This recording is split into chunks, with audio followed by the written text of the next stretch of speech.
இடரினும் தளரினும் எனதுரு நோய் தொடரினும் உங்கடல் தொழுது எழுவேன். கடல் தனில் அமுதொடு கலந்த நஞ்சை மிடரினில் அடக்கிய வேதியனே. இது ஓயமை ஆளுமாறு ஈவது ஒன்றில்லையே,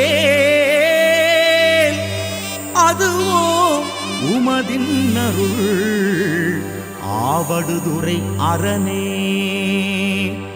அப்பனை நந்தியை ஆறாவமுதினை ஒப்பிலி வள்ளலை ஊழி முதல்வனை எப்பரிசாயினும் ஏத்துமின் ஏத்தினால் அப்பரிசில் ஈசல்